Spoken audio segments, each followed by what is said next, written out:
Serosurveys underestimate building of herd immunity, The Hindu. The theory behind population-based serological surveys, seroprevalence surveys or serosurveys to detect the prevalence of antibodies against COVID-19 is robust. Their purpose is to measure the proportion of a population already infected, as evidenced by antibody positivity.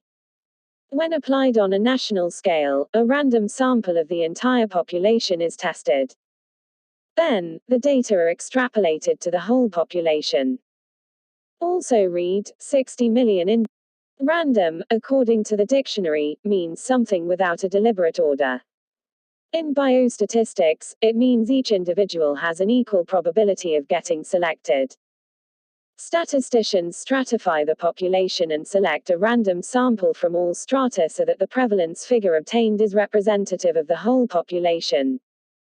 The result of random sample serosurveys can be confidently extrapolated to obtain national-level prevalence of antibodies. What antibody tests say? Unfortunately, there are problems with the antibody tests. Antibodies are the footprints of the host's response to virus infection. Their presence in the blood serum confirms past infection. However, test results for antibodies throw up surprises. Antibody prevalence data derived from serosurveys must be interpreted with caution and correction factors. The virus carries several antigens, both on the surface and internally. The body responds to all of them. 4 antigens selected to detect antibodies are spike protein, S1, S2, receptor binding domain, RBD, and nucleocapsid, N. An antibody against each antigen has its own time of appearance, duration in blood and rate of decay over time. Moreover, detection of antibodies does not correlate well with the protective virus neutralizing function of immunity. Testing for virus-neutralizing antibodies is not an option, since handling the virus is risky for lab personnel. It is prohibited in clinical labs and restricted to selected research labs. Recent publications in the Journal of the American Medical Association and the New England Journal of Medicine say that in people with asymptomatic or mildly symptomatic infections, these antibody levels decline over time, reaching 50% of the initial levels by about 36 days and become undetectable by 60 days after proven infection. Such asymptomatic and mildly symptomatic cases constitute more than 80% of those infected with the virus. In a study on exposure-prone healthcare workers in Tennessee, nearly half the subjects with S2 antibodies became negative in 2 months. If both S2 and RBD antibodies are detected, the results correlate better with the neutralizing function. Also, one or the other may persist longer. However, available test kits use only one antigen. The Indian Council of Medical Research conducted 2 serosurveys, May 11 to June 4 and August 17 to September 22. The first survey measured S1 antibody and the second survey used another antigen, rendering inter-survey comparison problematic. The latent period between infection and the appearance of a detectable antibody is about 4 weeks. Therefore, the results of the first serosurvey pertain predominantly to the antibody status of subjects from April 13 to May 7. Those who got infected after May 7 would have been eclipsed in the study. So the result is an underestimate of the true value. The seroprevalence was 0.73% and that was extrapolated to about 30%-35% of the population having antibodies when India saw the epidemic peak in mid-September. Since infections were very few before April 13, the results of the first serosurvey were reasonably time-appropriate and the extrapolation close to the true situation.